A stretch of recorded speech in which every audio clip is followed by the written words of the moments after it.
musicians, welcome. You know, when playing traditional gospel music, there are really only two scales that gospel musicians use. And so that's what this video is all about, the two scales that are used for traditional gospel music. But make sure you stay until the end of this video, because at the end I'm going to explain why there's only really one scale that you really need to know. All right, let's get started. The most widely used scale in all of gospel music is the major blues scale. Now, if you're unfamiliar with the major blues scale, it is basically a pentatonic scale, and you add the minor third. So if I'm in the key of C, pentatonic, everyone knows, is 1, 2, 3, 5, 6. Right? And the minor third is E flat. And so that's all the scale is. It's 1, 2, 3, 5, 6, but you add the minor third. So 1, 2, flat 3, 3, 5, 6. And if I play it, you've probably heard that sound before already. So there are basically three ways that this scale is most commonly played. Number one is just linear, where you start on a note and go up or go down. So I could go or up and down. I just went there. Or start from the root. So I can go up or down. So I went up, then I came back down. And so there are a lot of ways that you can go up and down with this particular scale. But let me stop right here and kind of give a pro tip, if you will. Oftentimes, beginner musicians, when they think about playing a scale, they always start on one, on the first note of the scale. So whenever they think about playing the scale, it's always starting on one. No, you don't have to start on one. And I would suggest, like most of the time, the scale doesn't start on one. When it's being used, maybe it might end on one a lot. So I would highly suggest that you get comfortable starting on each note of the scale, going up or down, because, starting from the root is good, but there are a lot of other options. All right, so let's get back into it. So the first way is linear. It's going up or down, or up and down. The second way is just kind of skipping. So, as I'm skipping around there.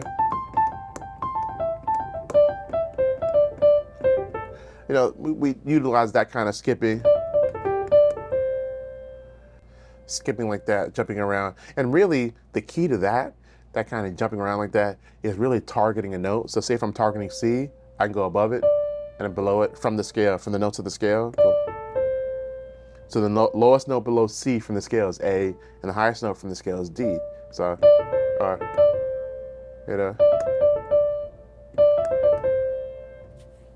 And the third way to play this scale is in a kind of riffy kind of way.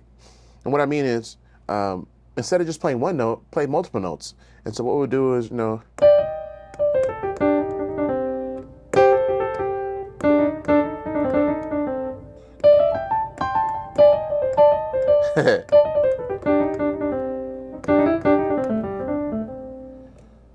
So three ways: linear, skipping, and then kind of riff. And what I define riff as where it's a mixture of like a chordal and linear thing together. So I'm playing a line, but I have some more than one note happening at the same time. And so I'm going to demonstrate it in the key of C, and I'm going to use one of my favorite songs, Amazing Grace, to do it.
Yeah.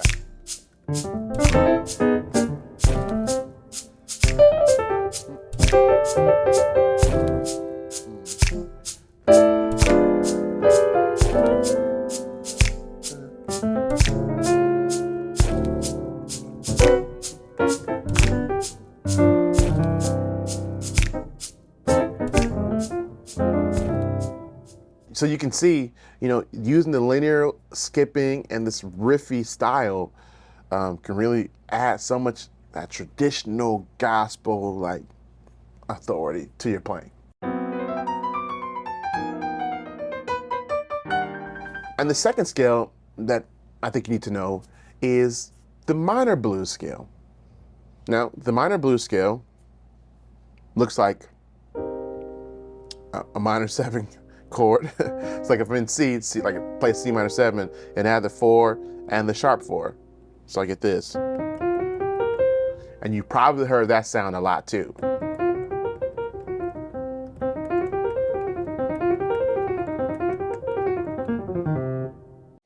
Now, one of the first things you'll notice about this scale is that it does not have the major third in it. It's minor. You see, there's no E in there. And so one of the things that confused me starting off was we do a song in a major. It's C major. But I noticed the lines we're playing on top of it are minor. And gospel music is one of the few genres that you can be major, but you can play it minor. This flat third and the flat 7 in the jazz world are considered blue notes, but we call those churchy, And so they add the extra grit, the extra grease to what you're playing to kind of give it that extra oomph. If I was to add it to the song Amazing Grace, for example, Amazing Grace is really major. But in church, what'll happen is, as the song goes on, it'll get churchy. We'll go really churchy with it. So instead of really playing major, we're going dominant.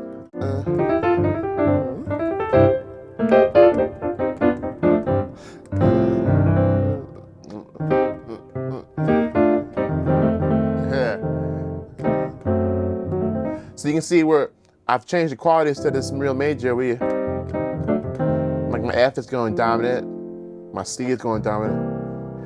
And so now, when I'm really going that churchy route, really digging in, then I will introduce this particular scale, the C minor blues scale. So let me demonstrate that for you. So I'll play the first half kind of this major as we've been demonstrating it, but then the second half of the song, I'm going to really go and make it churchier, and I'll introduce that minor blues scale so you can hear how it goes.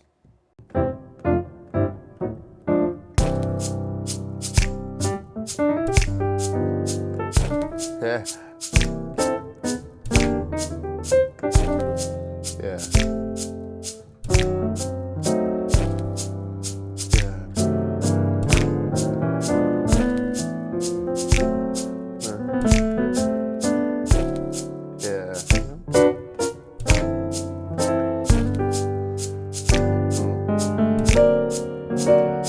Here we go. So I'm setting up the minor blues.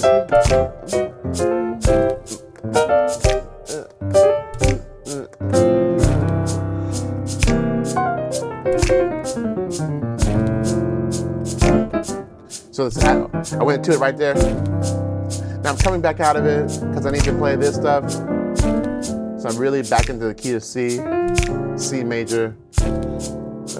See this.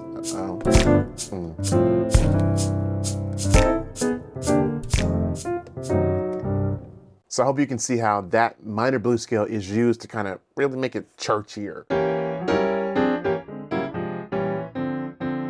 Now, I told you at the beginning that I had a little bonus for you. I was going to show you how there's actually only one scale you need to know. So stick with me here. Let's look at that C minor blues scale.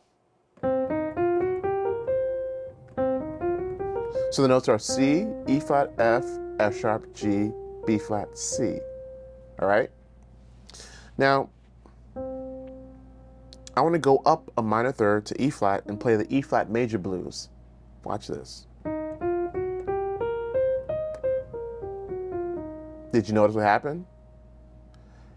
The E flat major blues is the same as the C minor blues, just starting on a different note, starting on C instead of E flat. E flat major blues, they're the same exact notes. So the C minor blues scale is the same as the E flat major blues scale. It's just the context that is being used. And so actually, there's only one scale you need to know. You can call it the minor blues, or you can think of it as the major blues, and just using it in different keys, in different contexts. So there's really only one scale. That's really one scale, just called by two different names depending on what note you start on. All right, thank y'all so much for watching this video to the end. And if you found great value in it, please definitely hit the subscribe button and hit the bell notification so you're notified when we upload new videos, because we're uploading even more and more every single week. We are on our way to 100,000 subscribers, which is a huge goal for us, and we couldn't do it without you all, so thank you all so much. Also, if there are some topics that you'd like to see us cover, let us know in the comment section below, because we want to make the videos you want to see. And lastly, if you are a musician and you are wanting to improve, you are serious about improvement, and you're just not sure how to do it, schedule a call with me. There's a link in the description box. Schedule a call with me. We'll sit down a free video call, 15-minute video call, where we can talk through where you are and how I could possibly help you get to your goals. All right, y'all. So thank you so much. Until the next one, be blessed and happy practice.